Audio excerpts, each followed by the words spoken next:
Nah, pada pagi hari ini Bapak Ibu seluruh saudara yang dikasihi Tuhan, judul yang kita akan lihat sudah The Hebrew Bible Jesus Christ is King. Merupakan bagian dari kursus yang saya adakan. Ada 8 pertemuan dan hari ini adalah pertemuan pertama sebenarnya dari bagian kursus. The Hebrew Bible of Jesus Christ adalah nama kursusnya. Dan Bapak Ibu, buat saya mempelajari Alkitab, Bible Study, bukanlah sekedar ingin tahu atau mendapatkan jawaban. Tapi jauh lebih pada itu adalah supaya kita menjadi seperti Kristus. Saya mau jadi seperti Tuhan Yesus. Itu tujuan utama Bible Study. Sehingga kita dihindarkan dari sikap yang skeptis, ya, ataupun sikap yang merasa ini kok kurang, ini nggak benar rasanya, lalu mulai nuding-nuding beberapa pihak yang lain atau kita nggak puas. Tapi kalau kita mau jadi seperti Yesus, kita akan merasa kurang untuk diri kita, terus menggali sehingga kita akan mendapatkan begitu banyak kekayaan berkat anugerah di dalam penggalian Alkitab. Dan Alkitab itu luar biasa seperti yang Pak Ian tadi katakan.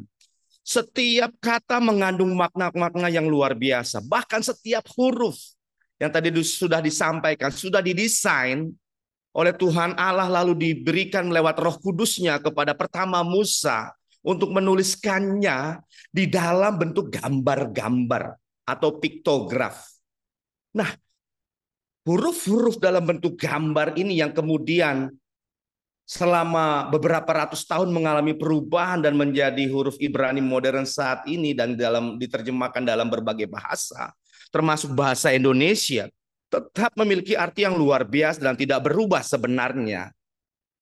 Nah, pagi hari ini dalam pembahasan kita yang saya mau sampaikan, bukan hanya sekedar kita melihat huruf, bukan hanya sekedar menggali ayat, tapi kita melihat makna terdalam, rahasia tersembunyi. Dan ketika makin menggali, saya melihat bahwa Alkitab dari Kejadian sampai Wahyu itu benar-benar histori. Bukan sejarah, tapi histori, kisahnya.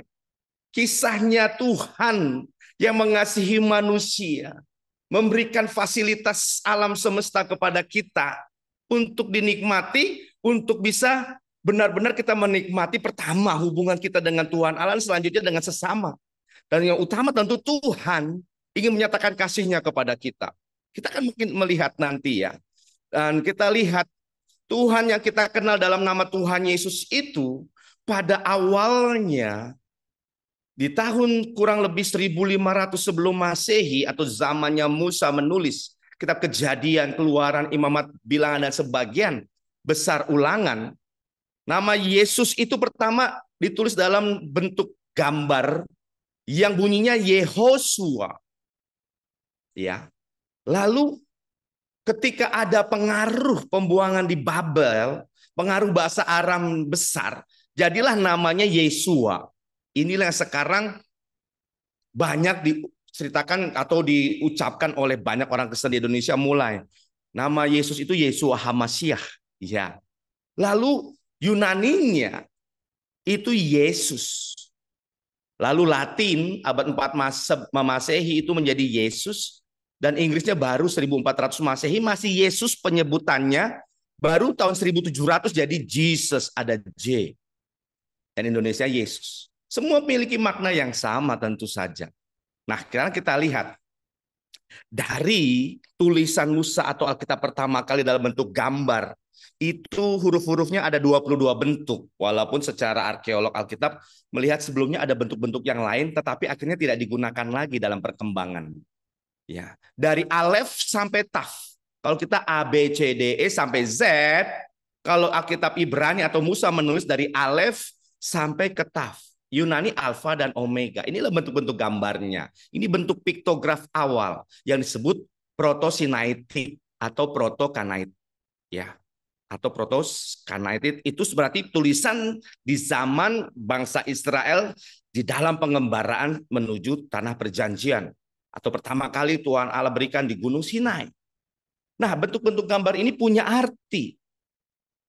Kita bisa menggali, tapi nanti lain waktu ya. Jika kita punya waktu, kita menggali satu-satu punya makna. Bukan hanya makna huruf, ada berapa makna, ada juga angka di balik huruf-huruf ini yang namanya coding. Kalau kita kenalnya Bible Code, Tapi sebenarnya ini merupakan gematria kalau dalam bahasa Ibraninya. Hitungan-hitungan huruf-huruf ini. Itulah yang menjaga Alkitab turun-temurun. Terjaga. Ya, terjaga kemurniannya lewat metode setiap pengkodingan huruf-huruf ini. Sampai dengan sekarang kita terima Alkitab dalam bahasa Indonesia. Luar biasa Tuhan menjaga firman-Nya. Nah, kata Tuhan Yesus Kristus, Yeshua HaMashiach, yang sekarang Ibrani modernnya, ya ini mulai di abad 4 sebelum Masehi, Yeshua ya dari Yehosua. Nah, secara kalau dilihat bentuk piktografiknya atau piktografnya yang Musa tuliskan, kita melihat dari dibacanya ini dari kanan ke kiri, bukan kiri ke kanan ya Bapak Ibu. Ini semua dari kanan ke kiri. Kenapa? Karena dipahat.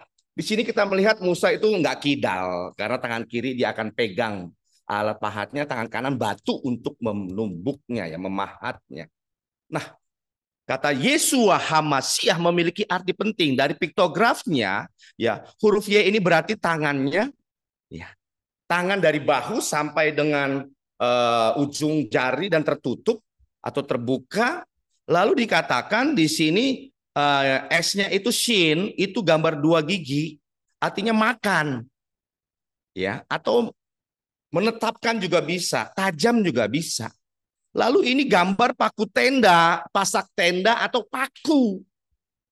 Lalu ini gambar mata bisa artinya perhatikan, keteduhan atau lihat. Ya, jadi bisa di sini artinya Yesua atau Yesus itu tangannya memakan paku dan dilihat orang banyak. Luar biasa. Ini 400 tahun sebelum Masehi atau bahkan 1500 tahun sebelum Masehi, nama Yesus dari Yehosua juga sama, ada unsur pewahyuan kalau Yehosua. Kalau ini kita lihat tangannya memakan paku. Kok tangannya makan paku? Ya dipakukan tangannya. Disalib. Dan itu dilihat banyak orang. Dan selanjutnya, nah ini he atau ha, artinya lihat. Mem ini adalah gambar air, Laut Mediterania yang luas, punya kekuatan luar biasa. Makanya bisa berarti lihatlah kekuatan tangannya, kekuatan tangan yang memakan. Nah ini dia, Yehosua HaMashiach. Kekuatan tangan yang memakan apa? Salib. HaMashiach. Ini gambar head, ini gambar tenda, dinding tenda bangsa Israel kuno. Ini artinya memisahkan luar dan dalam. Jadi apa artinya? Bahwa lihatlah kekuatan tangan yang terpaku itu, ya, pekerjaan tangannya atau kekuasaannya itu memisahkan yang percaya dan tidak percaya. Memisahkan mereka akan masuk surga dan mana yang akan masuk neraka. Memisahkan mana yang benar, mana yang fasik. Luar biasa. Ini unsur pewahyuan nubuatan tersembunyi dari tulisan Musa. 3.500 tahun yang lalu ditulis. Nah selanjutnya kita akan melihat dalam bahasa Ibrani modern kata Yeshua itu berakar dari kata Yehosua. Yehosua yang artinya diambil dari 2 kata, Yasa dan Yod-Heh-Vav. Ya, ini nggak bisa dibaca Yehova atau yang lain. Yod-Heh-Vav itu penyebutan Israel yang modern saat ini Adonai. Ya, artinya Tuhan yang menyelamatkan. Tuhan dialah yang menyelamatkan. Itu arti nama Yesus. Ya. Nah, sekarang kita lihat. Di dalam kitab Kejadian 1 ayat 1 ada tulisan yang tidak diterjemahkan ke dalam berbagai Alkitab terjemahan termasuk Indonesia. Yaitu kata et, dibacanya et, yaitu 2 huruf yang digambarkan kepala lembu jantan dan krostik, kayu bersilang atau seperti salib. Ya, kepala lembu jantan di sini gambarnya ini artinya satu yang berkuasa. Atau sang pemimpin yang berkuasa. Sedangkan kita tahu kayu salib ini artinya disalib bisa juga artinya covenant, perjanjian abadi yang Tuhan Allah buat. Luar biasa.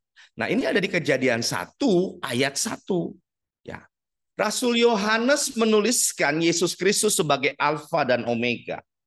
Karena ditulis dalam bahasa Yunani. Namun Yesus itu orang Yahudi secara daging. Lahir sebagai orang Yahudi sama dengan Rasul Yohanes. Kata awal itu sama dengan Alef, ini kepala lembu jantan. Dan kata omega, kata akhir itu tidak ada dalam huruf Ibrani. Akhir dari huruf Ibrani adalah taf. Krostik. Tongkat bersilang atau tongkat salib. Jadi inilah artinya satu yang paling kuat, satu yang berkuasa, ya akan disalib. Akhirnya akan disalib. Nah ini ya perbandingannya. Alef to Taf sama dengan Alfa sampai Omega, cuman nggak ada Omega di Ibrani. Baik, selanjutnya. Inilah huruf Ibrani modern saat ini yang ada. Kejadian 1 ayat 1, pada mulanya Allah menjadikan langit dan bumi. Bereshit bara Elohim et hashamayim ve'et haaretz. Atau we'et haaretz. Yang berwarna merah di sini tidak diterjemahkan. Bapak Ibu bisa bayangkan, tidak diterjemahkan bukan berarti tidak penting sebenarnya. Kalau kita lihat tulisan ini pada awalnya Musa menulis, itu bentuknya gambar. Ya, et ini artinya hanya sebagai penanda objek apa yang diciptakan. Dan ini berhubungan dengan kata ot nanti, tanda ya. Et ini tidak diterjemahkan, bahasa Inggrisnya hanya disebut kata direct marker object. Tidak diterjemahkan bukan berarti tidak penting. Karena setiap huruf Ibrani itu menggambarkan sesuatu. Dan bukan hanya pelengkap saja. Setiap huruf punya makna. Bahkan nggak hanya satu makna, bisa beberapa makna. Oleh karena itu ada banyak teolog Ibrani mulai atau 10 tahun terakhir mulai menghubungkan kata ini dengan pribadi Tuhan Yesus Kristus. Ya, karena ilmu piktograf ini aja baru ditemukan, gambar-gambar piktograf ini baru ditemukan tahun 1905.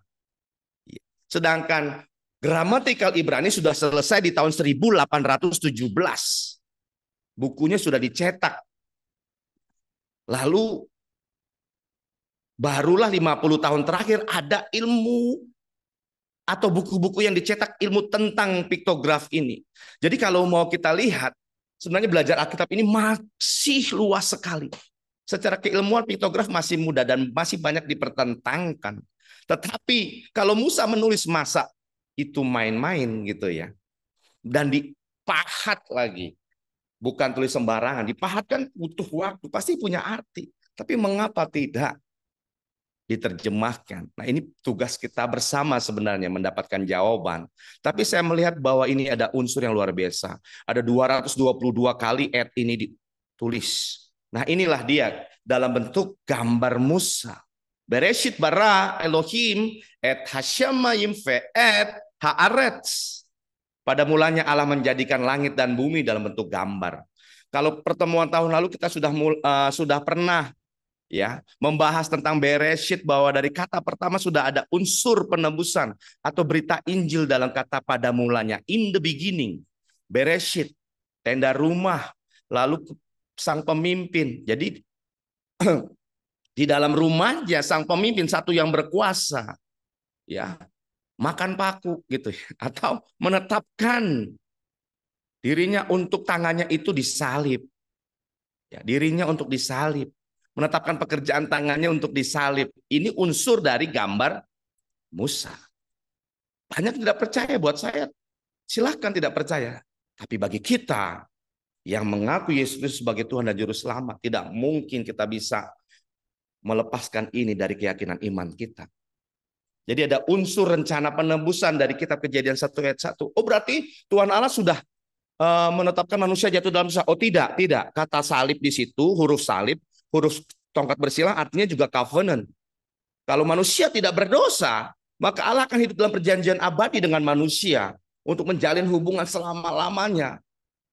Ya. Nah itu luar biasa. Nah kata et di sini yang gambar merah, kita mudah ya menemukannya. Dari semua gambar yang paling kita gampang temui sebenarnya ya ini gambar salib nomor 1, yang kedua gambar kepala lembu jantan itu mudah, 1 sang pemimpin. Sang pemimpin itu akan disalib. Walaupun saya pahami juga belum tentu Musa memahami atau sudah paham, tapi tidak memberitahu kepada bangsa Israel. Mungkin saja tidak diberitahukan. Atau bangsa Israel dalam kesederhanaan mereka 3.500 tahun yang lalu Mereka tidak bisa memahami ahli ini ya. Bisa saja terjadi hal demikian. Mengapa? Karena ini disiapkan untuk kita. Amin.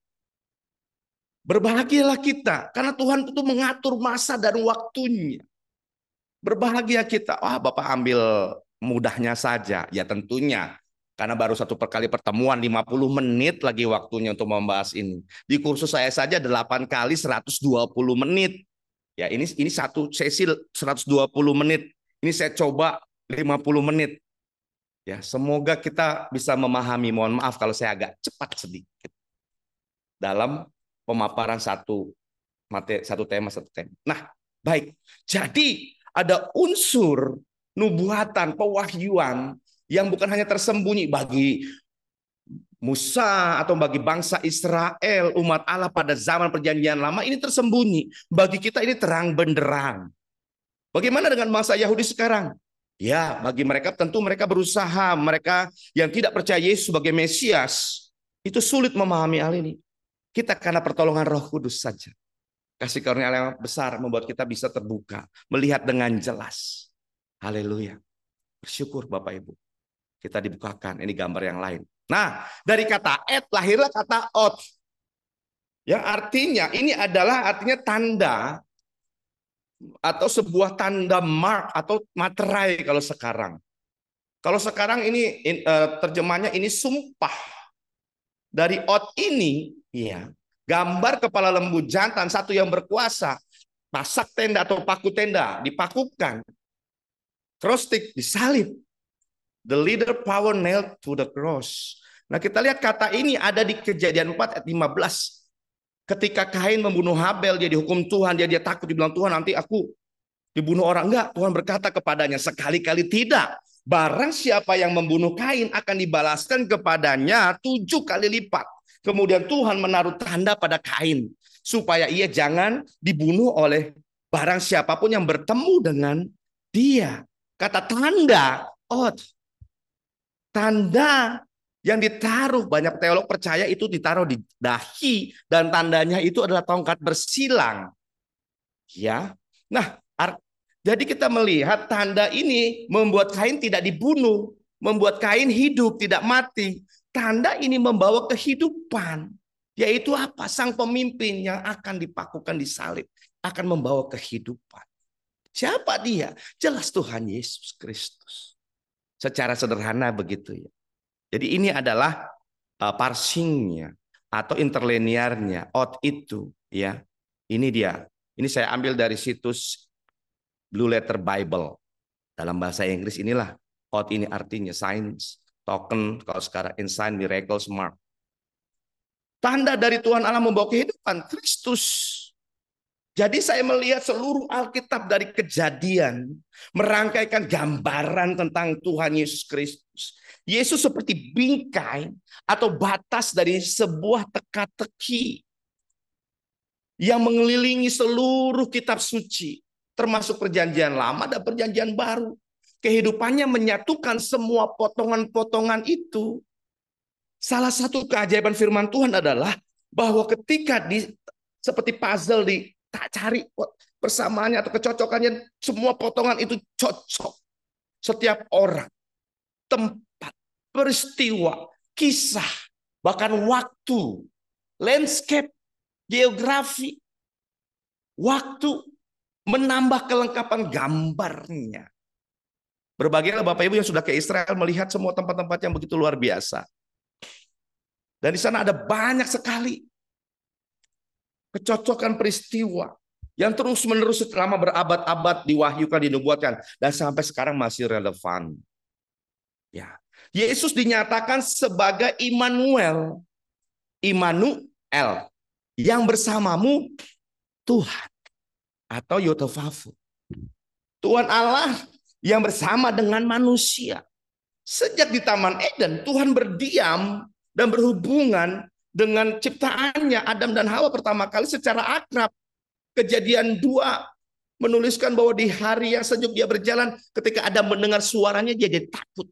Bapak Ibu, kalau kita nggak intim, nggak akrab, dengar suara orang kita nggak akan tahu nih siapa. Tapi kalau saya tidur tiba-tiba dengan plek, tek, tek, ini suara istri saya. Demikian Pak Ian ya. Tahu atau kita tahu nih suara anak, suara istri, atau kita semua bisa membedakan suara langkah kaki siapa yang mendekat. Karena apa? Karena kenal akrab. Di Yerusalem baru pun nanti kita di surga, kita yang percaya kepadanya, umatnya yang telah ditebus, akan bertemu muka dengan Kristus Tuhan kita. Ini satu gambaran yang utuh yang sebenarnya tidak bisa dipisahkan. Bahkan kalau membaca, melihat lebih dalam bahasa asli, penggalian arkeologi, budaya, sejarah, konstruksi bangunan Taman Eden, tabernakel, bait suci, dan gereja sebagai tubuh Kristus, bait Allah, dan Yerusalem baru itu memiliki kesamaan, yaitu menunjuk tempat kudus Elohim Yod-Hah-Vav atau Elohim Adonai. Tuhan Allah pencipta langit dan bumi yang kita kenal dalam nama Tuhan Yesus Kristus. Yang telah menyatakan dirinya dalam Kristus Yesus, Tuhan kita. Ini luar biasa loh, Bapak Ibu. Nggak mudah. Jadi kalau kita cuma baca saja, ya kayaknya sepintas. Tapi coba Bapak Ibu dalami bahasa asli. Dalami secara arkeologi, secara arsitektur. Lihat. Ada perpanjangan pengembangan dari bait suci tempat maha suci itu.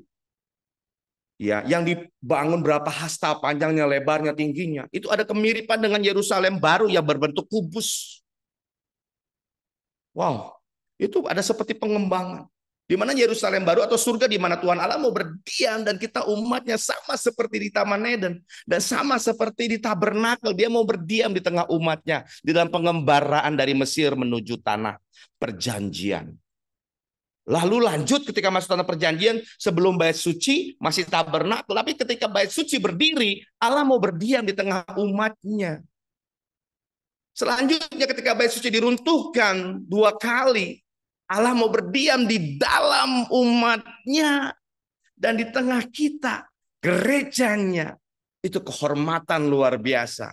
Jadi kalau kita nggak jaga kekudusan hidup, kita sembarangan, mikir yang najis, selingkuh, kawin cerai, berpikiran yang salah, berpikiran jahat, kita nggak jadi baitnya yang kudus. Mari kita berubah. Itulah supaya kita memahami hal ini, supaya sekarang kita hidup takut dan gentar sebagai umatnya yang ditebus. Sekarang ada Allah berdiam di dalam kita, nggak main-main. Bukan saya belajar ini, saya dalami dalam memahami, baca lagi sekaligus saya menyampaikan ini. Saya bergetar, Bapak.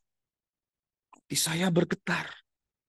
Kenapa? Karena saya takut sekali harus hidup kudus. Saya harus benar-benar hidup berkenan di hadapan Tuhan. Bukan supaya masuk surga atau tidak masuk surga. Supaya saya ini menjadi baitnya yang layak. Kalau kita bangun pagi, siapa yang kita cari? Tuhan atau berita politik?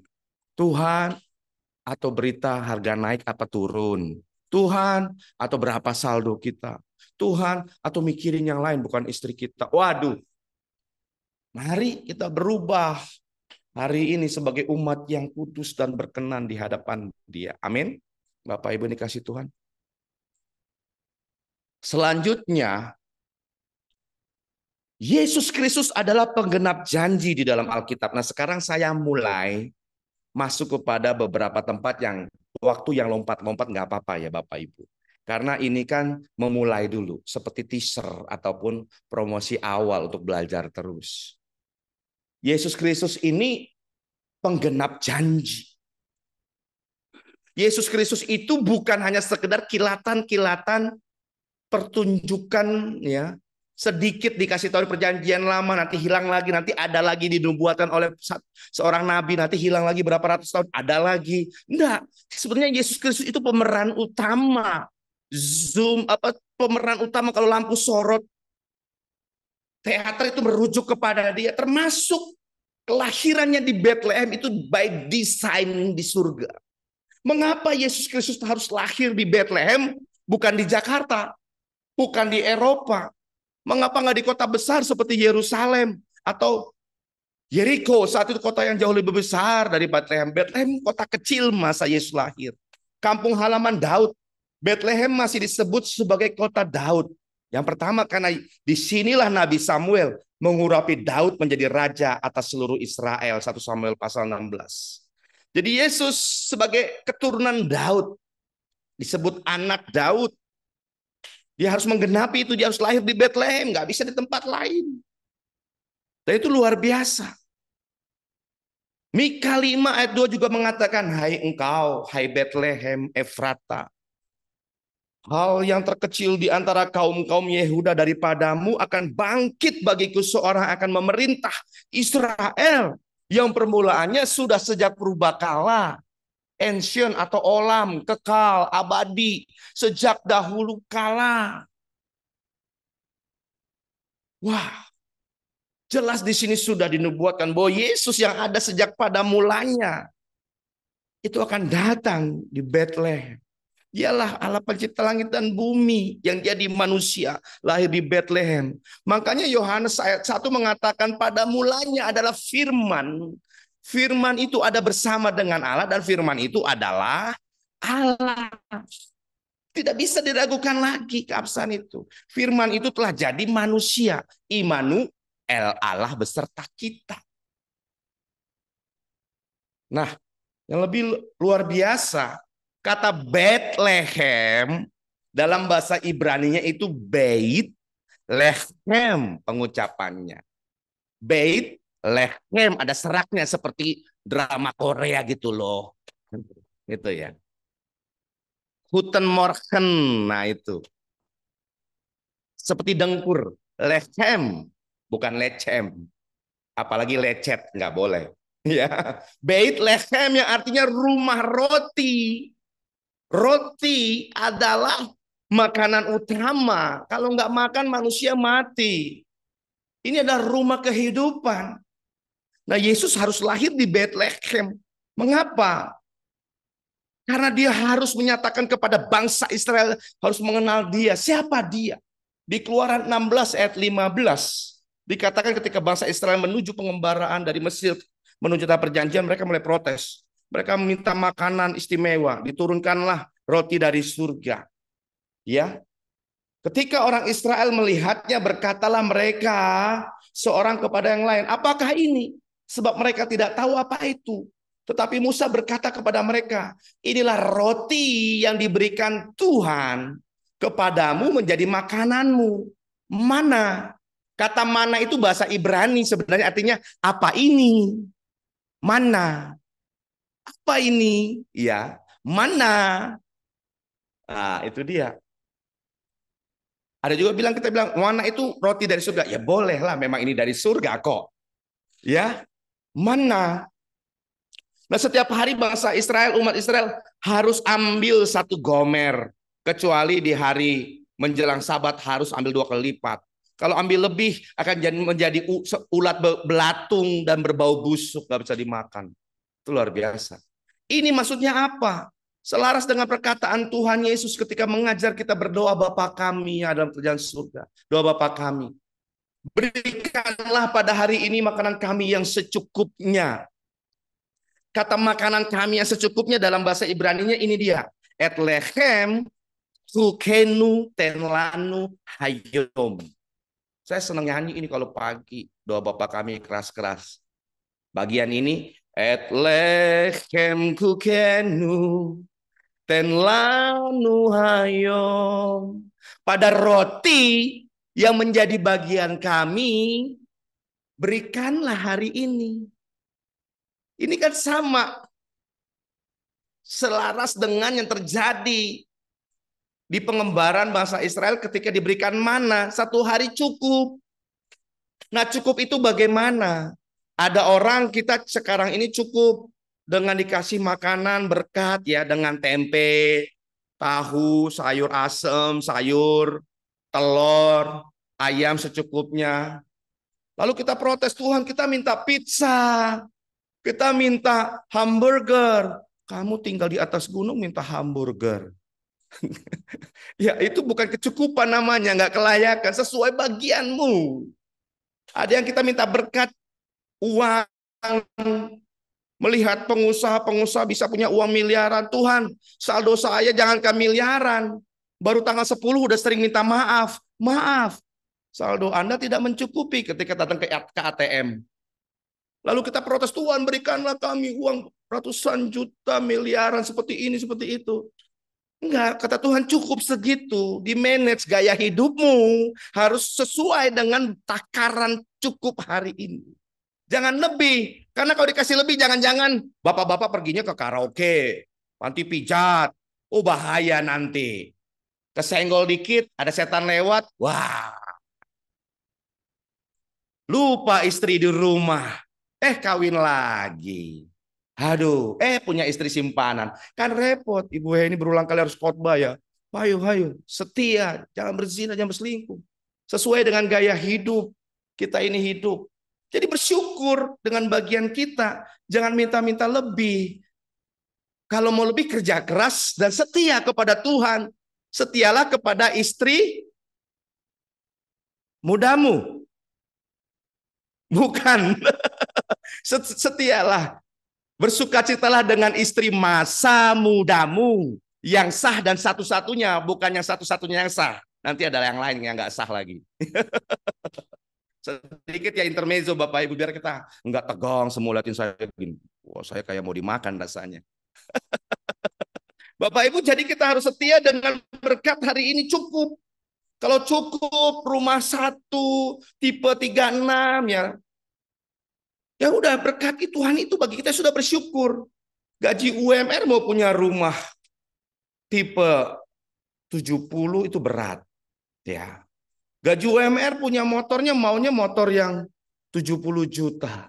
Ya nggak pas lah. Ya, itu makna dari ini. Nah, Tuhan Yesus sedang kasih tahu kepada bangsa Israel di depan dia bahwa ingat waktu peristiwa di mana setiap hari kamu cukup diberkati. Tuhan Yesus mengajarkan demikian. Dan Tuhan Yesus memperkenalkan dirinya bahwa dia paham, dia hadir di situ pada waktu di Keluaran. Dan dia mengatakan, akulah roti hidup. Barang siapa datang kepadaku, ia tidak akan lapar lagi. Dan barang siapa percaya kepadaku, ia tidak akan haus lagi. Dia sedang menyatakan diri, akulah sang pemberi mana dulu, sekarang aku hadir. Menyatakan diri ingin menyelamatkan kalian semua. Ke depan bangsa Israel saat itu kurang lebih 2000 tahun yang lalu. Bukan hanya itu, dia tunjukkan, dia buat mujizat memberi makan 5.000 orang yang pertama kali dari 5 roti dan 2 ikan. Selanjutnya dia memberi makan lagi 4.000 orang dari 7 roti dan ikan-ikan kecil. Yesus memberitahu, akulah yang dulu memberikan kamu mana. Dan sekarang aku kasih tahu kamu, mana yang cukup sehari itu sekarang kamu minta. Aku berikan setiap hari juga. Coba, siapa yang kita berpikir bahwa besok kita makan apa? Cukup nggak makanan kita? Enggak. Semua kita makan seperti udah autopilot ya, pasti ada makanan. Itu memang berkat Tuhan yang luar biasa. Amin. Kita syukuri. Selanjutnya, nah, Yesus harus lahir di Bethlehem dan dia harus sejenak pergi ke Mesir. Kenapa? Karena sudah nubuatan Matius 2 ayat 15 dan tinggal di sana hingga Herodes mati supaya terjadi genaplah difirmankan Tuhan oleh nabi. Dari Mesir kupanggil anakku. Hosea 11 ayat 1 berkata, ketika Israel masih muda, kukasihi dia dan dari Mesir kupanggil anakku itu. Nah, di sini Yesus menggenapi nubuatan ini.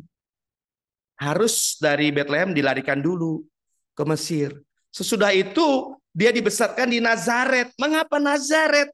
Enggak di Bethlehem, di Hebron, Yeriko, di mana? Enggak. Kita melihat dari Mesir ya, Yesus yang masih kecil, sang Mesias bersama dengan Yusuf dan Maria kembali ke tanah Kanaan dan tumbuh besar di sebuah tempat bernama Nazaret. Mengapa Nazaret? Kata Nazaret itu dari kata Ibrani Netzer. Ya. Nah, Nazaret ini nggak ada di dalam perjanjian lama itu merujuk kepada sebuah tempat. Nggak ada daerah Nazaret. Tetapi bahasa Ibraninya ini memiliki arti penting bagi kemesiasannya. Misi Mesias yang akan datang dalam diri Kristus. Yaitu artinya Natser ini adalah cabang dalam bahasa Indonesia. Branch. Nah kita lihat Yesaya 11 ayat 1 versi AYT berkata, sebuah tunas akan keluar dari batang pohon Isai. Sebuah cabang dari akarnya akan menghasilkan buah. Fayatsak Hoter, Megeza, Yisai, Venetser, itu yang warna merahnya. Mosyarasaif, Yifre. Gimana bacanya tuh Pak? Ikut belajar dong bahasa Ibrani ya. Bisa mencari tahu atau bisa belajar bersama saya juga bisa. Nah, Bapak Ibu teman-teman, lihat. Kata cabang dari akarnya, tunas Isai itu akan keluar. Dan punya tunas Isai siapa? Nanti Daud. Daud punya cabang. Siapa cabang dari Daud? Yesus Kristus yang akan dibesarkan di Nazaret. Luar biasa ya. Sekarang kita paham. Yesus harus ke Nazaret, bukan kota lain. Nggak bisa. Harus menyelesaikan nubuatan ini. Menggenapi ini. Venetser. Dan sebuah cabang. Yesus lahir dari cabang Isai. Ya. Baik, ini dia Ibraninya, kita lanjut ya. Nah, kita akan melihat selanjutnya. Maaf. Ya. Musa sebagai tipologi Yesus Kristus. Bapak Ibu, apa yang kita pikirkan tentang mujizatullah dan semua yang terjadi atas Israel dari Mesir menuju tanah perjanjian? Mujizat apa yang pertama Tuhan berikan kepada bangsa Israel di tengah perbudakan di Mesir? Kita berpikir ini, itu, tulah, ini, itu. Mujizat pertama sebenarnya ini dia. Ketika putri Fir'aun mau mandi di sungai Nil. Ya. Keluaran 2 ayat 5. Maka datanglah putri Fir'aun untuk mandi di sungai Nil. Sedang dayang-dayangnya berjalan-jalan di tepi sungai Nil. Lalu terlihatlah olehnya peti yang di tengah-tengah teberau itu. Maka disuruhnya hambanya perempuan untuk mengambilnya. Nah, teberau itu apa? Ya ini dia nih, ya. Ilalang-ilalang yang berwarna merah ada tepi sungai Nil. Yang sudah ke Mesir kan tahu ini. Ya, di sungai Nil itu ada banyak ilalang-ilalang berwarna merah seperti ini nih. Nah, ini teberau. Ya, ini teberau. Nah, teberau itu sama dengan kata suf. Nah, ini teberau itu suf. Jadi kata teberau tadi itu diambil dari kata suf. Kata Ibrani. Sebenarnya kata Ibrani suf itu langsung copy paste ambil kata Mesir. Untuk ilalang warna merah ini suf. Itu perkataan Mesir, bahasa Mesir. Langsung diterjemahkan Alkitab Indonesia teberau. Suf. Ya. Nah ini dia, ini suf atau teberau. Nah, Bapak Ibu, mujizat pertama bagi bangsa Israel di Mesir, di perbudak Mesir adalah ketika Musa ditemukan oleh putri Fir'aun sebenarnya. Kok bisa? Ya karena kalau nggak ketemu nggak ada tuh Musa. Ya nggak ada Musa bisa memimpin bangsa Israel keluar dari perbudakan di Mesir. Itu mujizat pertama. Karena hampir seluruh anak laki-laki di Israel itu, anak laki-laki Israel di Mesir itu diperintahkan untuk dibunuh oleh Firaun. Tetapi Musa oleh pertolongan Tuhan Allah ya ditemukan oleh anak putri Firaun. Oleh putri Firaun luar biasa ya. Nah, kita melihat di sini mujizat pertama ini ya. Musa di teberau. Di Suf. Nah, sekarang kita lihat mujizat pertama yang Tuhan Yesus lakukan adalah di Kana. Betul? Membuat air menjadi anggur. Nah, sekarang pertanyaan mengapa harus di Kana? Mengapa Tuhan Yesus harus menghadiri perjamuan pernikahan di Kana? Yohanes 2 1 sampai 11 menuliskannya. Ini adalah tempat 5 miles atau kurang lebih 8 kilometer dari Nazaret. Nah, kata Kana itu artinya ini dia place of rich. Kana. Ya. Kana. Place of rich. Ya, maaf. Kana itu place of rich. Rich itu apa? Rich itu adalah kalau perjanjian lamanya rumput ilalang berwarna merah, teberau. Kana itu tulisan Ibrani untuk teberau. Ya. Inilah rich, teberau. Ini rich bahasa Inggrisnya, teberau ini rich. Nanti lihat. Karena sama dengan suf. Karena bahasa Ibrani, suf bahasa Mesir. Mujizat pertama bagi bangsa Israel keluar dari perbudakan di Mesir adalah ketika Musa ada di Kana, di Teberau. Mujizat pertama yang Tuhan lakukan, dia pergi ke Kana, mengubah air jadi anggur. Maksudnya apa? Tuhan Yesus harus melegitimasi dirinya sebagai sang penggenap Taurat, sang penggenap firman Tuhan. Bahwa dia adalah juru selamat juga atas bangsa Mesir. Seperti dulu Musa, Tuhan pakai menyelamatkan bangsa Israel di Mesir. Dan dia sekarang Tuhan Yesus menyelamatkan bangsa Israel juga dan kita semua di bumi ini. Mulai dari Kana mujizatnya terjadi. Bisa melihat, Bapak Ibu, bisa melihat hubungannya? Kalau bisa melihat, boleh saya dikasih lihat emotikonnya dong. Kalau paham, apakah paham mengapa Tuhan Yesus harus pergi ke Kana? Paham? Karena Musa dulu menjadi mujizat bagi bangsa Israel pertama kali Tuhan Allah berikan di sungai Nil itu di Kana juga. Suf, Teberau, sama aja itu. Luar biasa ya. Jadi Tuhan Yesus hadir di Kana ingin melegitimasi dirinya bahwa aku juga penyelamat atas Israel. Aku penyelamat umatku, umat kepunyaanku walaupun ditolak. Nah selanjutnya ada yang disebut Shavuot dan Pentakosta. Kita tahu di Kisah Rasul waktu terjadi peristiwa Pentakosta, waktu itu Kisah Rasul 2 ayat 5 berkata, di Yerusalem diam orang-orang Yahudi yang saleh dari segala bangsa di bawah kolong langit. Saat itu hari raya Shavuot. Ya, hari raya turunnya Taurat pertama kali. Orang yang menerima perkataannya itu memberi diri dibaptis dan pada hari itu jumlah mereka bertambah kira-kira 3.000 jiwa. Shavuot, hari raya turunnya Taurat Musa dan hari raya panen bagi bangsa Israel itu terjadi di perjanjian baru, terjadi keselamatan 3.000 orang bertambah. Di Shavuot pertama di Gunung Sinai ketika Tuhan Allah memberikan 2 loh batu atau tulisan kitab Taurat kepada Musa, Keluaran 32 dikatakan apa? Ketika itu Tuhan menyuruh Musa turun, lihat bangsa itu telah berbuat dosa kepadaku. Mereka membuat anak lembu emas dari patung ya. Patung anak lembu emas untuk disembah, inilah Tuhan Allahmu. Dikatakan begitu. Musa turun marah sampai dihancurkan batunya. Dan hari itu Tuhan Allah menghukum ayat 28 Bani Lewi melakukan seperti yang dikatakan Musa dan pada hari itu tewaslah kira-kira 3.000 orang dari bangsa itu. Shavuot pertama di Sinai, 3.000 orang binasa. Shavuot perjanjian baru setelah Yesus Kristus menebus dosa manusia, 3.000 orang selamat. Apa kata 3.000 jiwa ini adalah kebetulan semata asal ditulis? Tidak. Di sini legitimasi bahwa kehadiran Tuhan Yesus, keselamatan dalam Yesus ada Kristus adalah memberi kehidupan bagi bangsa Israel. Dan bagi kita semua harus paham.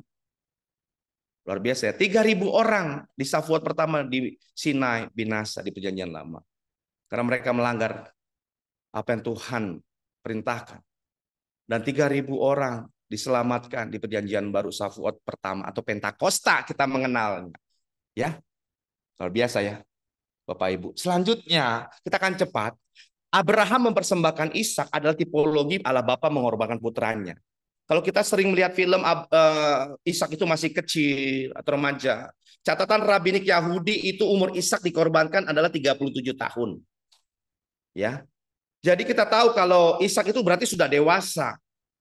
Jadi kalau Ishak dewasa dia akan rela mempersembahkan dirinya sebagai korban dalam ketaatan kepada bapaknya. Kita melihat ini juga terjadi dalam diri Yesus Kristus. Ini adalah penggambaran bahwa Yesus Kristus pribadi yang dewasa, taat kepada Bapa di surga, taat sampai mati. Ini adalah penggambaran paling jelas. Ishak juga mengalami keadaan yang tidak mengenakan, dia harus disiksa nantinya. Dia sadar Ishak akan disiksa karena harus dibunuh. Dia sadar sebenarnya ketika dia datang ke gunung itu bersama bapaknya tidak ada bawa korban, bapaknya sama dia naik, kok nggak ada bawa korban apa-apa. Hanya dia dan bapaknya. Dia menyadari bahwa dia akan dikorbankan. Sama Yesus Kristus juga dengan kerelaan naik ke atas kayu salib. Di Taman Getsemani dia bergumul. Kita tahu sampai berdoa keringatnya keluar seperti darah. Itu lambang pergumulan. Ishak pun pergumulan. Inilah penderitaan seorang pria dewasa yang menyadari bahwa dia akan dikorbankan. Ishak gambaran tentang Yesus. Abraham gambaran tentang Bapa di surga dalam peristiwa ini. Selanjutnya, ya kita tahu ketika Abraham ingin mempersembahkan Ishak. Oke, jadi kita tahu sekarang siapa yang akan dikorbankan? Ishak atau Ismail? Domba yang disediakannya, yang nyangkut di semak itu yang dikorbankan. Ya, tapi enggak, memang Ishak lah jelas Alkitab menulis yang akan dikorbankan. Tetapi Ishak akhirnya luput dari kematian. Demikian penggambaran. Abraham optimis bahwa dikatakan kepada bujangnya waktu mau naik ke atas gunung mempersembahkan Ishak, tinggal di sini dengan keledai itu, dan aku dan anak laki-laki itu akan pergi ke sana dan kami akan menyembah dan kembali kepadamu. Lihat ya, Abraham sudah pede, sudah yakin Ishak, dengan imannya dia yakin Ishak akan kembali. Demikian Yesus bangkit hari ketiga dari kematian. Gambaran nubuatan yang akan terjadi yang dilakukan oleh Abraham dan Ishak. Dalam peristiwa ini ada penggambaran Yusuf. Saat di Mesir, Yusuf mengungkapkan dirinya kepada saudara-saudaranya. Saudara-saudaranya tidak mengenalnya. Tapi Yusuf sudah diberikan misi oleh Tuhan Allah untuk pergi duluan. Waktu kakak-kakaknya ingin membunuhnya, Tuhan Allah membuat untuk maksud kebaikan. Dengan terlebih dahulu pergi ke Mesir, menyelamatkan mereka. Demikian Tuhan Yesus ditolak. Tapi dia, Yusuf menyelamatkan mereka. Demikian Tuhan Yesus ditolak oleh Israel. Dan Tuhan Yesus mati menembus dosa kita. Ini gambaran spesifik penolakan saudara-saudara kandung Yusuf. Gambaran spesifik bahwa Israel juga akan menolak Yesus. Tetapi Yesus ditolak bukan orang Yahudi pada mulanya, tapi pada akhirnya orang Yahudi. Kakak-kakak Yusuf menerima Yusuf, maka orang Yahudi, orang Israel pada akhirnya akan menerima Yesus suatu saat nanti. Amin. Roma 11 ayat 25 sampai 26 berkata demikian. Nah, saya lanjut sedikit. Ya, sebagai akibat tinggal di Mesir, Yusuf itu tampil seperti orang Mesir sehingga nggak dikenal oleh saudara-saudaranya ketika bertemu dengan dia. Inilah gambaran cara yang sama.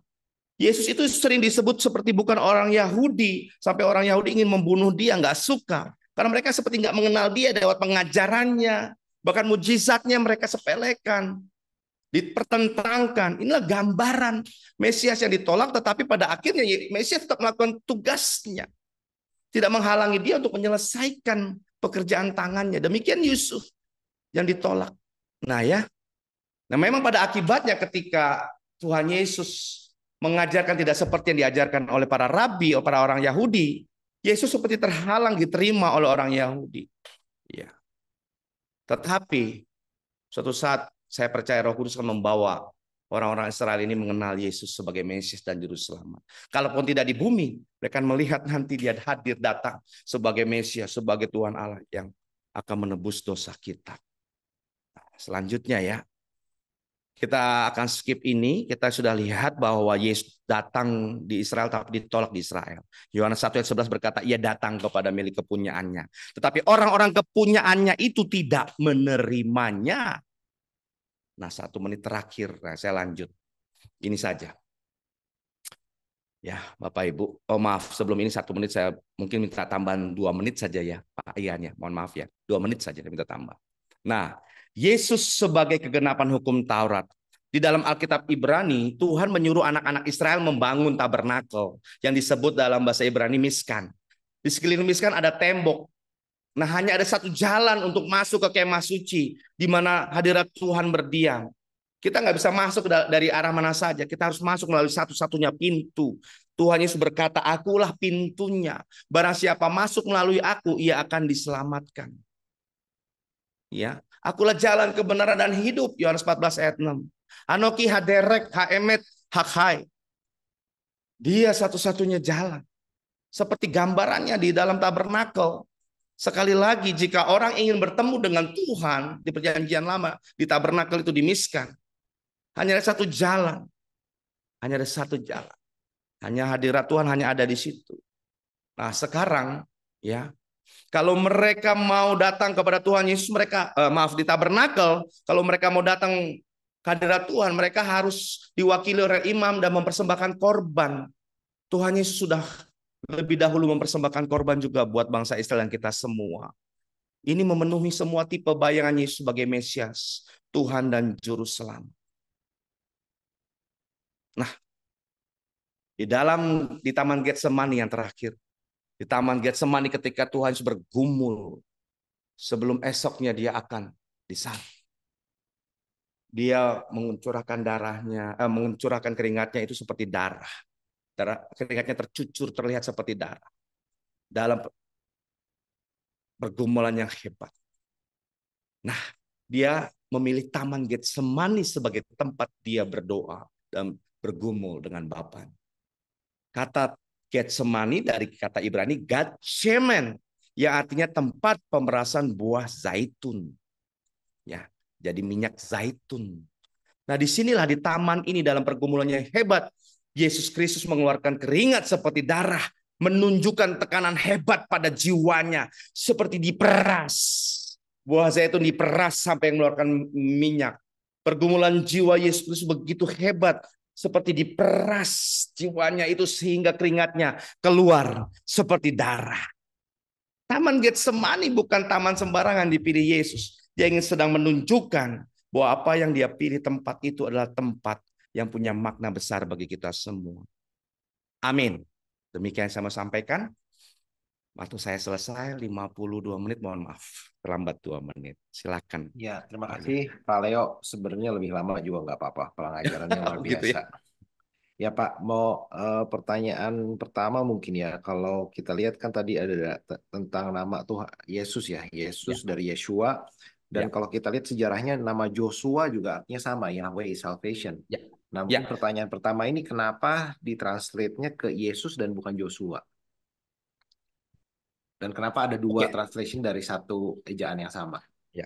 Jadi Yosua itu Yehosua, sama Hmm. dengan Yesus sebenarnya.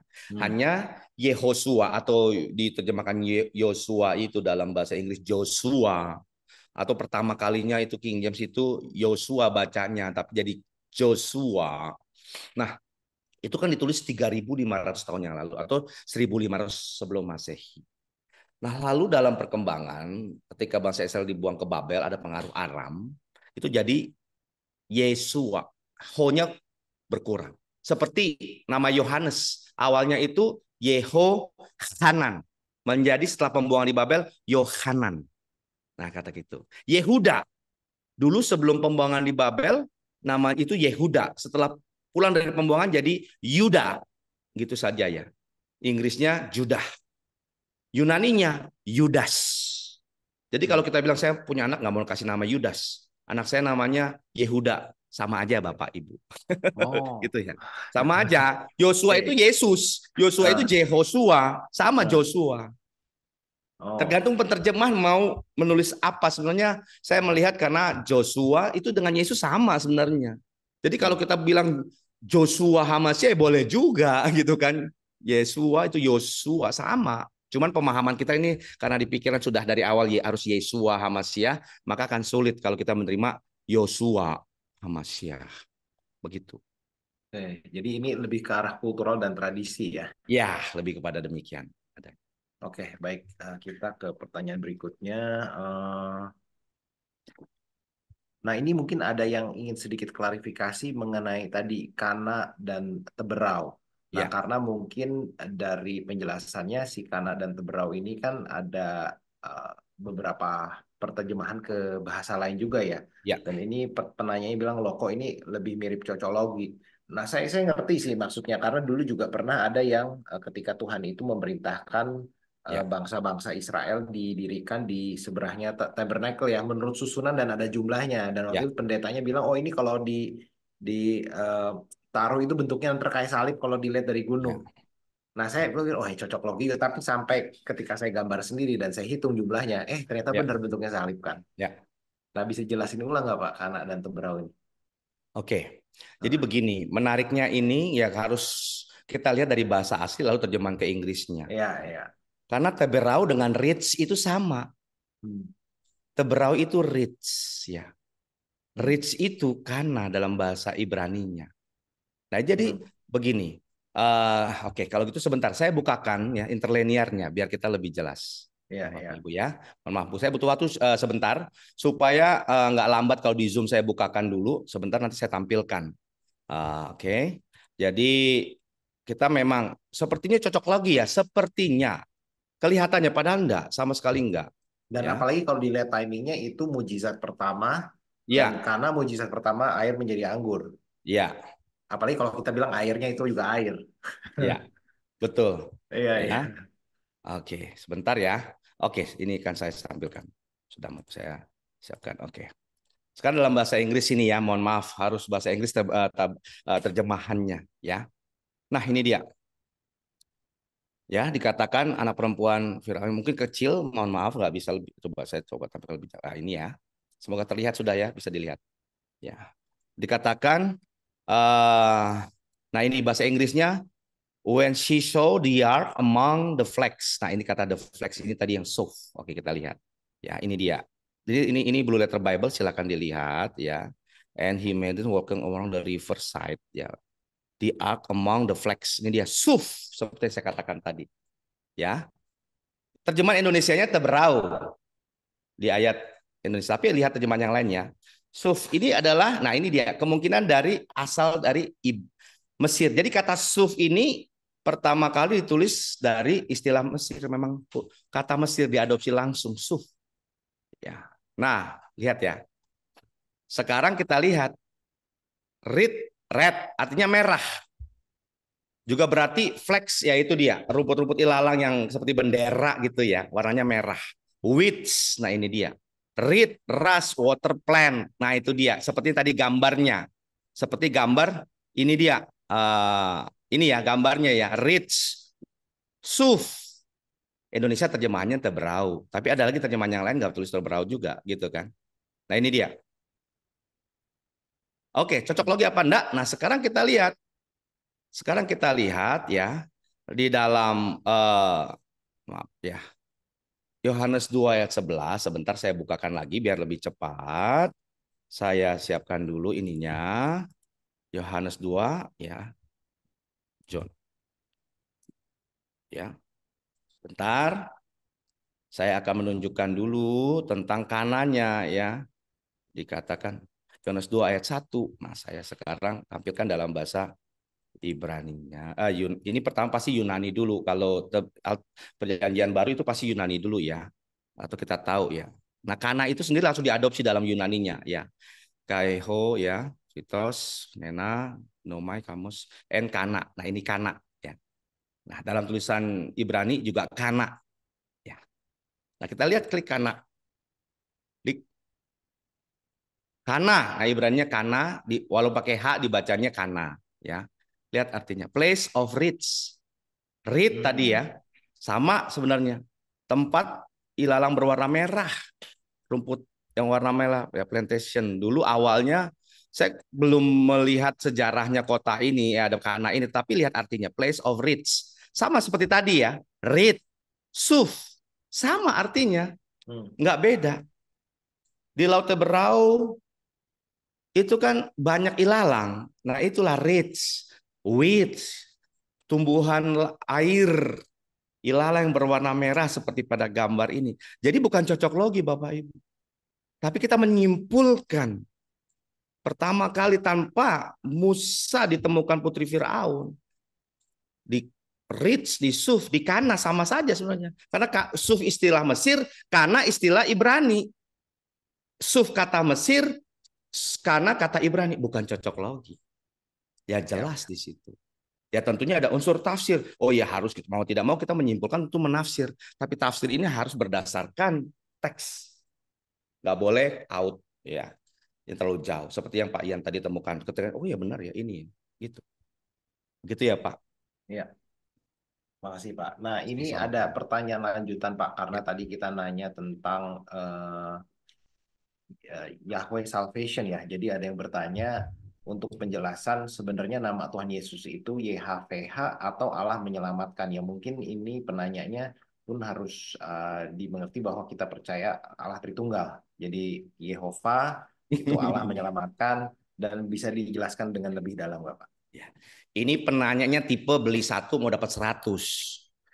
Lagi belajar ini dulu, mau tahu tentang Tritunggal, lalu tentang ya nggak, saya paham, bukan mohon maaf, tapi saya mau berkata itu membutuhkan waktu khusus untuk melihat menjelaskannya, Pak. Nggak bisa cuma misal 5 menit ya. Di kelas nanti kalau bisa ada Yotofapo bisa ikut. Ya, saya sendiri melihat ya dan mempelajari bahwa Yotofapo Yesus bukan Yesus. Ya, simpelnya begitu. Mengapa? Yotofapo secara piktograf apa? Lihat paku, lihat tangan. Ya. Yo tangan, he lihat, vav paku, he lihat. Tangannya dilihat, pakunya dilihat. Itulah siapa dia. Yang dikatakan di dalam Keluaran dikatakan Anohi Yotofave Hu Shemi. Aku Yotofave, itulah namaku ya. Ketika Tuhan Allah memperkenalkan diri kepada Musa, habis itu kalau ditanya gimana? Esher, aku ada sejak aku ada. Nah, Yotofave itu lihat tangan, lihat paku. Jadi siapa Tuhan itu? Lihat paku, lihat tangan. Siapa Tuhan itu? Buat kita gampang. Itu Yesus. Ya. Tapi gimana dengan Bapa, Putra, dan Roh Kudus? Nah, memahami ini, kita harus memahami konteks yang lebih jelas. Saya mau menjelaskan, tetapi akhirnya 15 menit sendiri buat Tritunggal bahasannya. Ya, saya pikir lebih baik kita ada bahasan khusus tentang Yotofave gitu, atau nama Tuhan ini Pak Ian, karena nanti keluar dari konteks kita. Nggak Kita apa-apa, belum Pak. masuk ke Karena saya sana. juga Kalaupun mau, jadi mungkin baru ingat ya. next saya sampaikan. Mungkin Boleh, di pertemuan berikut 2 minggu lagi saya boleh, sampaikan boleh, Pak. tentang Tritunggal dalam konteks pemahaman tulisan musanya atau pitografnya. Ya. Betul, betul. Karena pertanyaan ini pun saya baru baru kepikir ya. Selama ini kita hanya mereferensikan Allah dengan Allah menyelamatkan. Tapi apakah ada Tritunggal itu dengan Roh Kudus juga kan? Kalau nggak salah Ya pasti Ibrani atau berhubungan. Ruach HaKodes. Tapi kan kita Oh, nggak pasti ada kan. Nah, kalau itu tergabung, oh berarti ini kita ngerti nih. Karena kita kan bilang, oh Tritunggal itu buatan manusia atau apa ini buatan ya, ya, Tuhan nih. Karena ada arti tersembunyi. ya. Oke, siap Baik. Pak. Membahas itu nanti ke depan kita bahas juga tentang Boleh, boleh Pak. hubungannya dengan ehad satu itu dalam konteks pemahaman Ibrani kuno. Itu clear, nanti sederhana, nggak susah kok, nggak ngejerimet. Ya, Mungkin 10 menit lah gitu ya. boleh. Janji Pak ya, ini penasaran ya. Nanti Ya, mau nanya. betul. Ya, saya Oke. paham, saya juga kepingin jelasin, tapi gimana ya? Ntar kita setengah jam sendiri Iya, diskusi ya, ini. ini karena masih banyak pertanyaan Siap. yang berkaitan dengan ini. Ya. Nah, mungkin ini Tuhan Yesus ya, pertanyaannya berkaitan dengan Tuhan Yesus. Apa signifikansi dari umur 30-nya itu, Pak? Dan apakah ada kaitannya dengan Oh ya, kejahatan karena tadi? Tuhan Yesus dia berkata, aku datang bukan untuk meniadakan atau membatalkan hukum Taurat, maka dia harus memenuhi semua ketentuan dari Taurat. Salah satu Taurat, ada Taurat yang dikatakan hukim. Setelah ada Torah, ada penjelasannya namanya Mitzvot 613. Setelah itu ada penjabaran-penjabaran yang dipercaya sebagai hukim atau hukum-hukum tambahan. Ada yang dikatakan Taurat lisan. Nah, salah satu yang berlaku saat itu adalah kedewasaan seseorang Yahudi, pria Yahudi untuk bisa boleh mengajar menjadi seorang rabi, bisa disebut rabi, itu harus berumur 30 tahun. Ya. Hmm. Nah, di mana materi ini saya ada di The Lost Year of Jesus Christ. Ya, tahun-tahun mulai dari lahir sampai umur 12 gimana? Dari 12 datang kelihatan, lalu setelah itu gimana apa yang dilakukan. Jadi di zaman Tuhan Yesus ada 2 sekolah, kalau bahasa sekarang sekolah teologi besar ya. 2 aliran sekolah teologi besar, namanya Bait Syamait, ada lagi Bait Hillel ya. Nah, ini 2 mazhab. Nah, setiap orang yang sekolah kerabian itu harus 10 tahun, dari umur 20 sampai 30 tahun. Banyak teolog-teolog Kristen yang mempelajari Ibrani dan latar belakang budaya Yahudi mempercayai bahwa Yesus ikut sekolah kerabian di salah satu sekolah itu. Makanya ketika dia datang melayani pertama kali ketemu dengan calon murid-muridnya, mereka sudah memanggil dia rabi. Karena jabatan rabi hanya 2. Satu, udah melewati sekolah kerabian 10 tahun, di mana mereka harus banyak belajar Taurat. Dan yang kedua, Yesus ataupun seorang rabi harus memiliki pengikut atau komunitas yang sudah established, dipercaya, diakui oleh mereka. Contoh lain ada banyak. Ketika Yesus mengajar di sinagoge, cara dia mengajar setelah membaca kitab Yesaya, ya, lalu dia berkata, pada hari ini genaplah nats ini. Lalu dia menaruh kitab gulungan Yesaya, dia duduk, dikatakan dia duduk, habis duduk dia mulai mengajar. Itu ciri khas rabi. Dan yang boleh mengajar di bait suci di sinagoga hanya rabi yang lolos sekolah kerabian atau memiliki pengakuan dan ketika sudah memiliki seperti gembala, memiliki gereja gitu ya. Kalau masa kini, tapi di sana lebih sederhana. Demikian Pak Ian. Makanya harus umur 30 Tuhan Yesus hadir.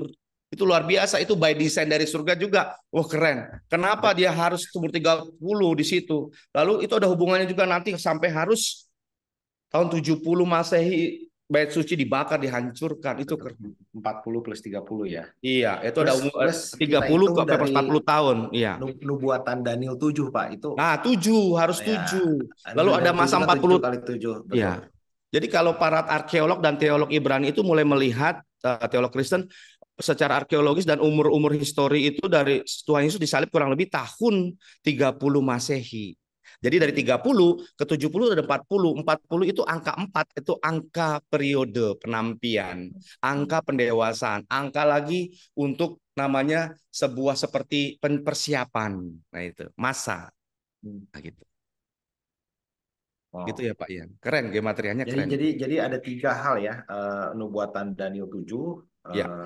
terus ada yang tadi kerabian 30 tahun, Ya. lalu ada kehancuran bait Allah di tahun 70 yang Ya. itu mundur 40 yang hubungannya sama Yunus itu kan. Ya. Wah, jadi ini 3 konfirmasi ya di Ya. satu Tuhan Yesus. Luar biasa, Pak. Terima kasih, Pak. Puji Tuhan. Ya, saya sendiri bergetar nyampainya setiap ini merinding terus terang. Iya, iya. By design, Pak. Ya baik, ya karena susah banget mau gimana manusia ngatur-ngatur kayak gitu. Ya. Iya, iya. Oh, nah ini mungkin sedikit keluar konteks Pak, tapi tentang Tuhan Yesus. Kenapa ketika Tuhan Yesus melakukan mujizat penyembuhan,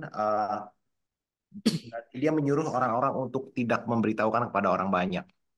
Ya. Tapi di sisi lain kan kita diminta untuk mengabarkan Injil dan menjadikan seluruh dunia itu murid Tuhan Yesus. Ya, saya senang nih pertanyaan ini, pertanyaan cerdas nih, Pak Ian. Di balik ini ada penyingkapan yang luar biasa yang akan menentang banyak orang-orang yang tidak mengakui ketritunggalan ataupun bahwa dia adalah pencipta langit dan bumi yang selevel dengan Bapa. Yesus seringkali ditaruh di level rendah dalam kealahan, padahal enggak. Ya, kita ingat sebenarnya Allah itu cuma satu gitu ya. Tapi kembali ke pertanyaan. Saya ini sedang menyiapkan kursus namanya yang dikatakan The Mission Impossible of Christ. Sebenarnya misi Tuhan Yesus datang ke dunia ini itu sangat mustahil. Yaitu pertama, misi utama dia jelas satu, salib. Betul ya? Salib. Nah, Pak Ian bisa bayangkan teman-teman yang penanya tadi, maaf siapa namanya, ketika dia membuat mujizat dia harus menyingkir. Yang dia bilang bahkan ketika dia mengusir setan, dia menyuruh setan-setan diam. Jangan kasih tahu siapa-siapa. Kenapa? Karena setan-setan mengenal dia. Ya, nggak boleh kasih tahu. Lah kenapa dikasih tahu? Begini loh. Kalau dia buat mujizat di mana-mana. Dan banyak orang, akhirnya ribuan orang kan mengikuti dia. Berapa banyak pengawalnya saya tanya? Bisa berapa banyak pengawalnya dia, bodyguardnya? Kalau orang ingin menyentuh dia, anak-anak mau datang sama dia dilarang sama murid-muridnya. Yang pertama murid-muridnya akan jadi bodyguardnya. Berikutnya yang lain banyak orang akan mengeluh-ngeluhkan dia, berusaha menyembah dia. Oh dia mujizat setiap hari. Lalu dia terbangka gitu kan ya. Lalu dia datang ke bait suci itu orang ribuan bahkan ratusan ribu. Jangan-jangan seluruh dunia datang mau menyembah dia. Misi salib terjadi enggak?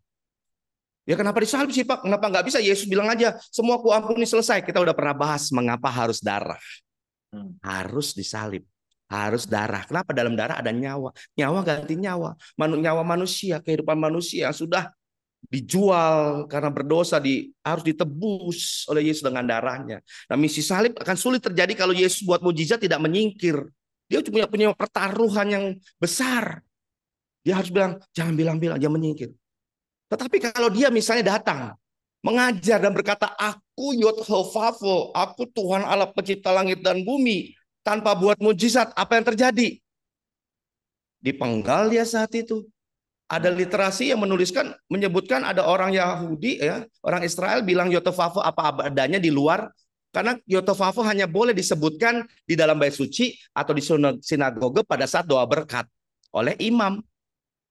Nah, kalau sampai orang biasa mengucapkan Yod-Heh-Vav-He keluar dari mulutnya, itu ditangkap, bisa digantung atau dipenggal kepalanya.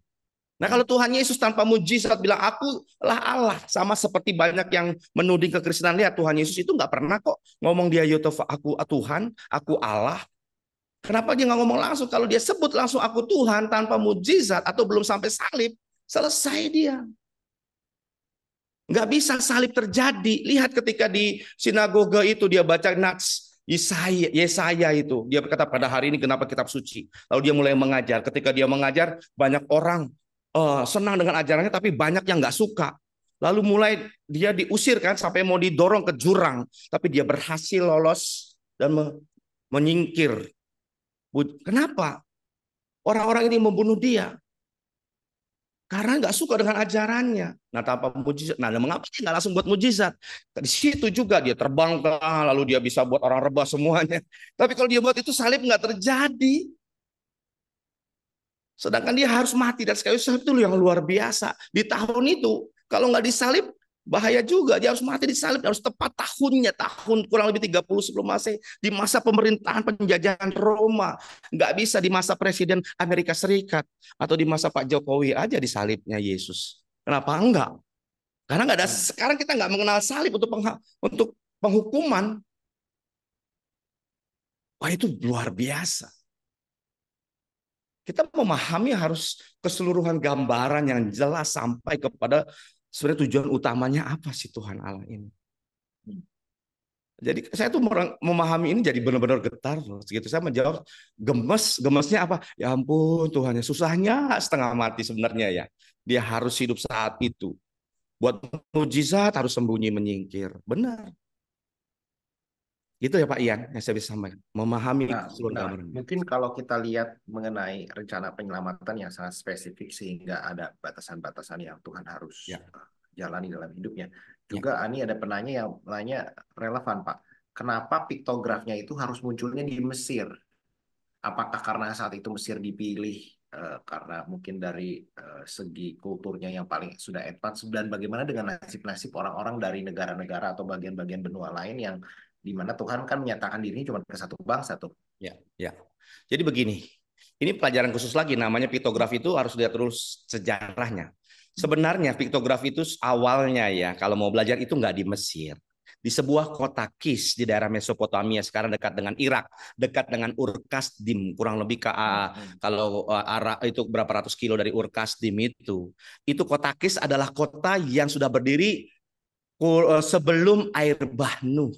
Ditemukan namanya tablet-tablet ataupun peninggalan-peninggalannya itu ada gambar-gambar seperti piktograf. Jadi ada beberapa piktograf yang sangat mirip dengan yang ditulis oleh Musa atau Tuhan berikan kepada Musa untuk tulis. Nah, jadi bahkan sebelum Musa menulis ada piktograf-piktograf yang muncul juga di daerah Mesir, dan ada lagi daerah Kanaan ada piktograf yang mirip-mirip. Memang nggak lengkap. Karena masa itu tulisan susah dipahat kan. Hanya orang yang begitu punya keistimewaan bisa memahatnya. Lalu bahasa komunikasi apa? Lisan. Nah, oleh sebab itu sedikit sekali peninggalan yang bisa memverifikasi Taurat Musa gitu ya. Nah, jadi apa gimana? Kalau di kota Kis, saya gambarnya mana? Nanti next saya kirim saya siapkan gambarnya ya. Sebenarnya pelajarannya di The Bible Pictograph atau 3 dimensi bahasa asli kita. Pertemuan kita pertama saya sampilkan tuh di kota Kis itu gambar piktografi itu ada yang mirip dengan Musa. Berarti sebelum air Bah Nuh. Air Bah Nuh, ya zaman air Bah Nuh itu adalah zaman di mana bahasa manusia masih satu. Sedangkan Menara Babel terjadi setelah peristiwa air Bah Nuh, setelah dari keturunan Sem, Ham, dan Yafet di zamannya Pelek. Nah, jadi kita melihat kemungkinan besar bahasa manusia sebelum bahasa dikacaukan adalah bahasa Ibrani. Makanya ada salah satu peneliti Ibrani, arkeolog, teolog.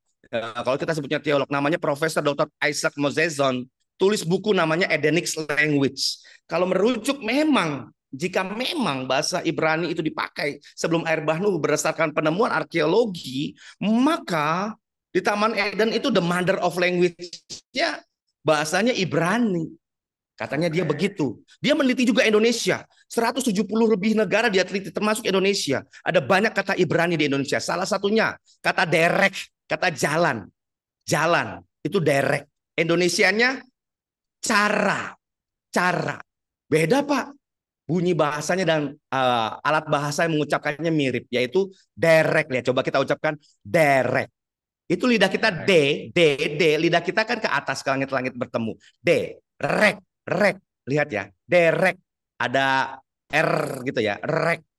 Nah, coba cara, ca, sama ya, lidah kita harus ke atas. Ra, sama.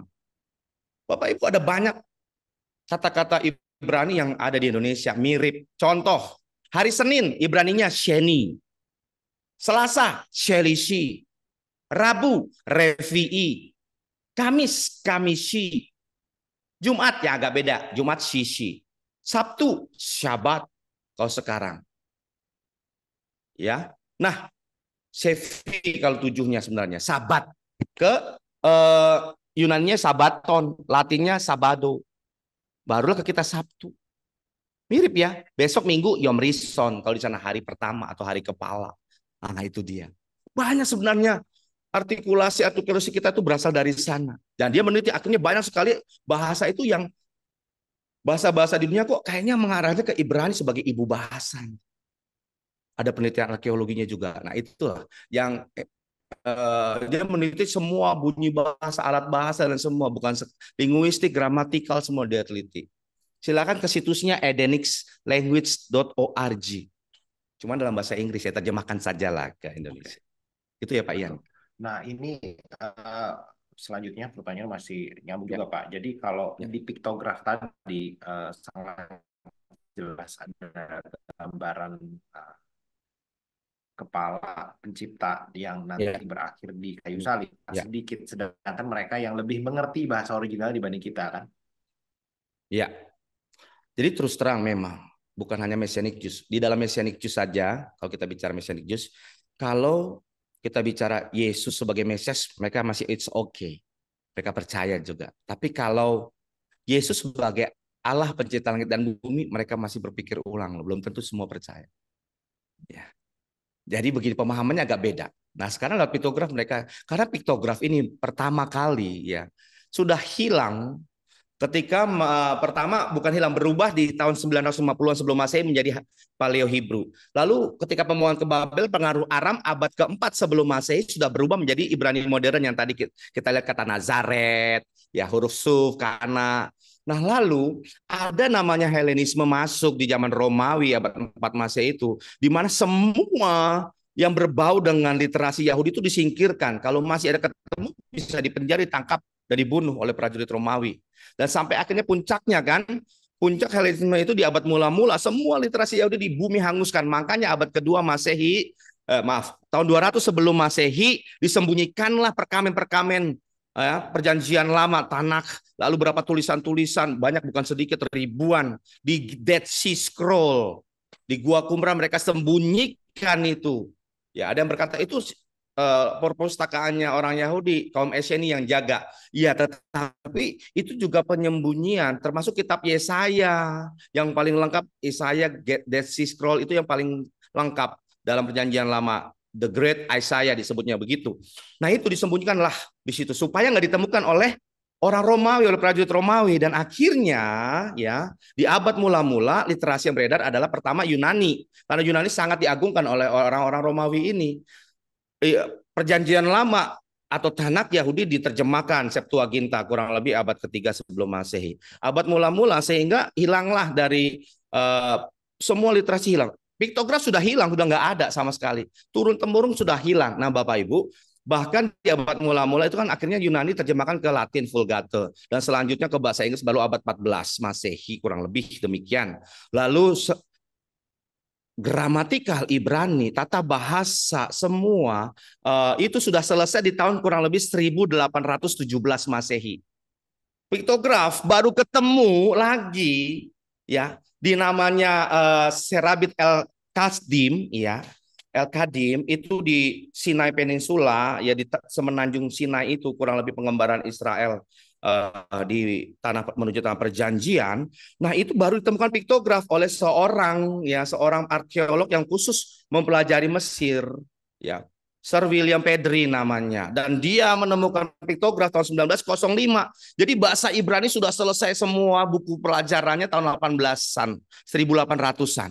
Tahun 1900 awal baru ditemukan piktograf. Itu pun sedikit sekali penemuan-penemuan, baru 50 tahun terakhir ini pelajarannya berkembang. Saya mengajar sebuah kampus teologi dan di situ buku-buku pegangan umum sekolah teologi rata-rata hanya ada satu lembar untuk piktograf, yaitu Alef sampai Taf saja dan arti-artinya tidak dikembangkan.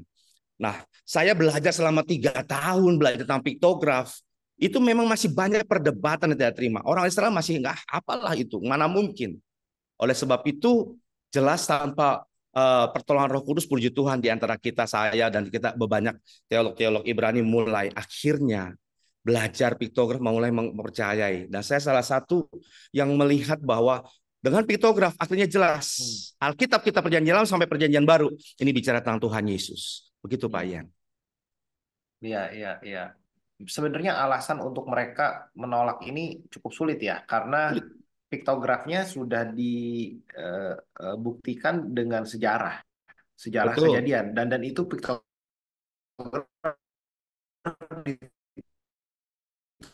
ditulis jauh sebelum sejarah itu betul, terjadi. betul. Sangat Ya, sangat aneh ya, ya kalau mereka ya, masih belum bisa menerima itu. ya. Bagi arkeolog Yahudi ya, mereka sangat mau menemukan tabut perjanjian yang dibawa ya menuju yang ditaruh di bait suci itu ya.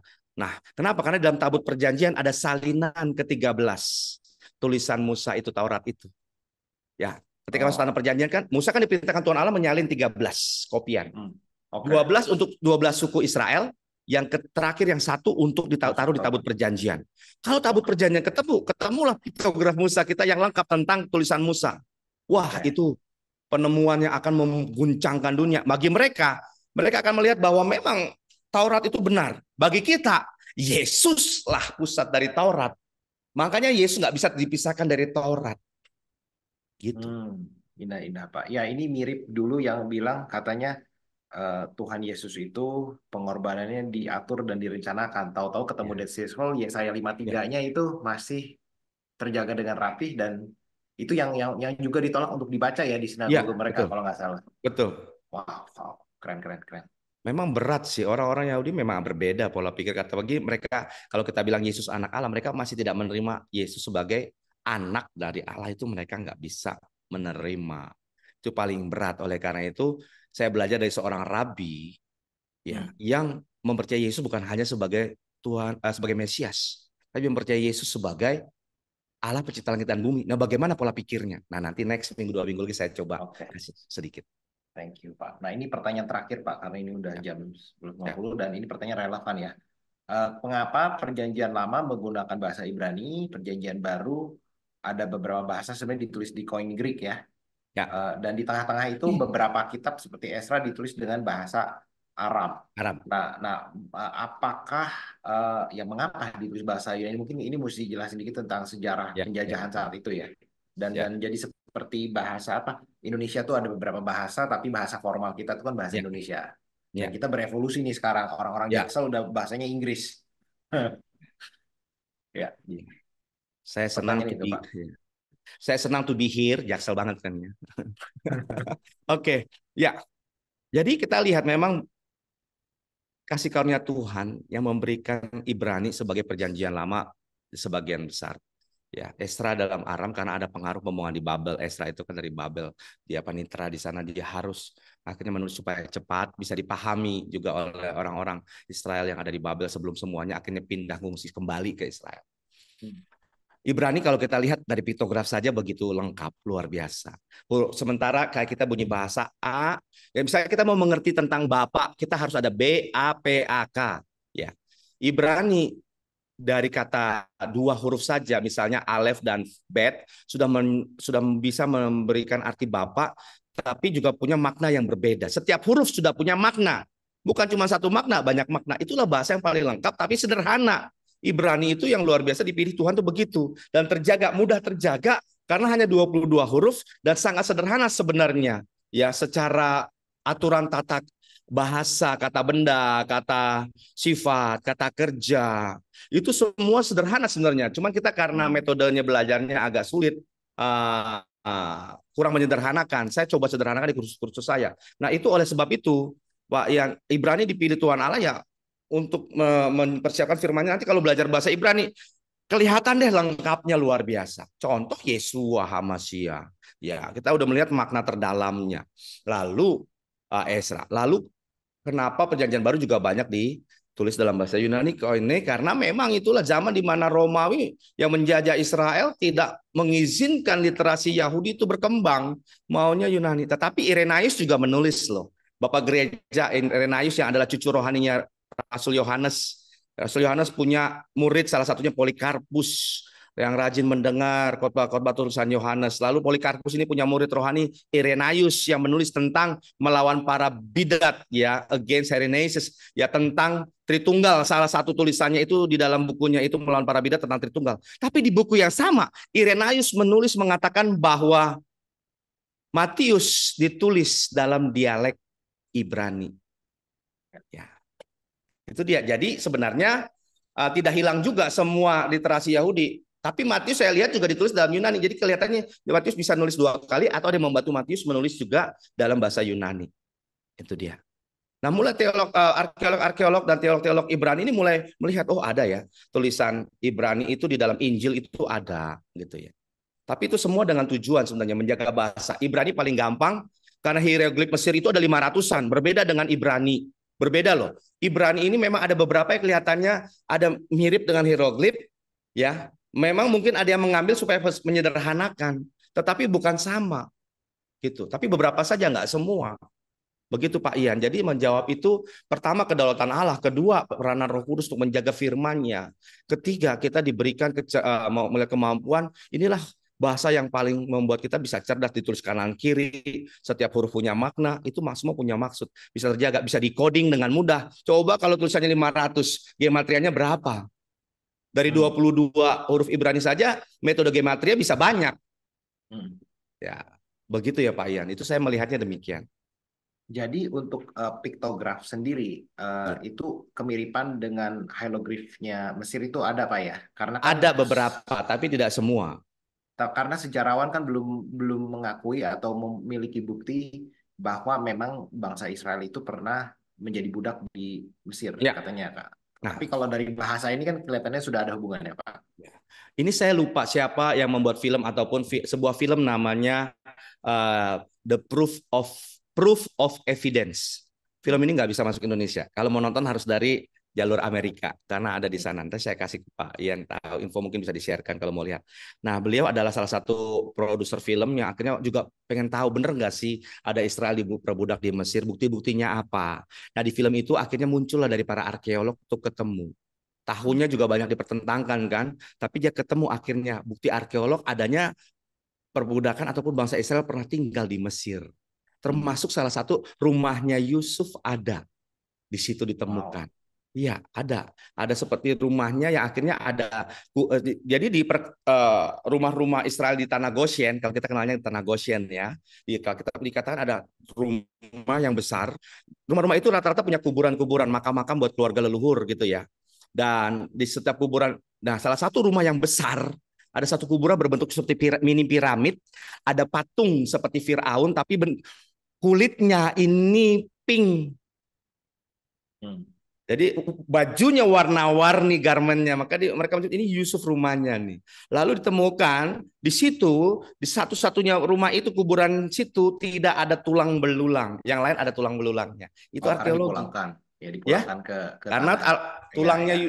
Yusuf dibawa di tabut perjanjian menuju Israel. Nah, itu namanya proof of evidence. Saya lupa judul yang mana, tapi nanti saya akan kirim ke Pak Ian linknya ya. Itu nontonnya harus ke sana tuh via jalur Amerika karena itu nggak bisa ditayangkan di Indonesia. Di YouTube channel hanya potongan-potongan promosi-promosinya saja. Oke. Jadi ini pun bukti sebuah sejarah ya. Jadi kalau ada pengajaran yang mengatakan dari Genesis itu isinya tidak bisa dikatakan literal, tapi sebenarnya kita itu mempercayai Alkitab itu Ya, isinya sejarah ya. ya, Dan mungkin ini pertanyaan terakhir yang sangat ya. bagus, Pak. Kalau memang yang Bapak ajarkan itu kami rasakan penuh dengan kebenaran, kenapa kok di gereja-gereja jarang diajarin, Pak? Dan kita banyak kan khotbah-khotbah itu kan juga nggak sampai terlalu dalam, apa karena Ya. waktu, apa. Ada banyak hal, tapi selain Roh Kudus memang punya waktu timeline yang buat kita semua. Di masa kini pun dia bekerja. Salah satunya adalah ini kesempatan besar buat teman-teman di Impact Community Indonesia bisa menyebarkan kebenaran begitu dalam, bukan hanya bisa secara teologis dipahami dengan iman, kita membuktikan bukti literasi, bukti arkeologi, bukti culture budaya yang begitu dalam, dan akan menyebarkan ini begitu besar. Saya itu mengajar ke sebuah sekolah penginjil di Jakarta, ya, sebuah sekolah penginjil di Jakarta.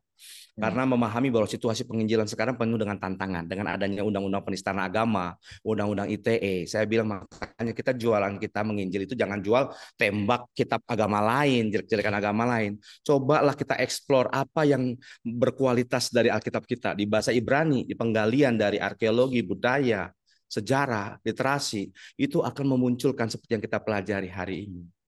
Nah, itu menginjil harus kita dengan hikmat. Nah, puji Tuhan. Kalau makin dibukakan, jangan-jangan juga kita mengerti nggak lama lagi lah dia datang. Gitu ya. Jadi Tuhan mau pakai kita semua lah. Mari sama-sama. Ini kan saya mengajar atau kita belajar Bible study supaya kita bisa mengajar gitu kan, Pak Ian, dimanapun kita berada. Pertama kepada keluarga kita sendiri atau komunitas terdekat kita. Kedua ya kepada siapapun kita bisa layani. Itu yang saya berpikir demikian. Jadi memberi arti ketika Tuhan bilang seperti harta karun yang tersembunyi ya. Oh, Dan disembunyikan loh. betul, Jadi betul. kok mesti digali.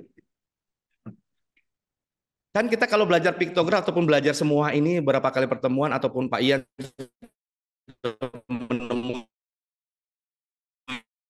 dahulu ya dengan belajar Alkitab seperti dunia yang tadinya hitam putih jadi begitu warna dan begitu indah, begitu dalam, mempesona. Itulah kebenaran yang kita Terima pelajari. kasih Pak Leo Demikian, Pak atas Ian. pengajaran hari ini. Sama-sama.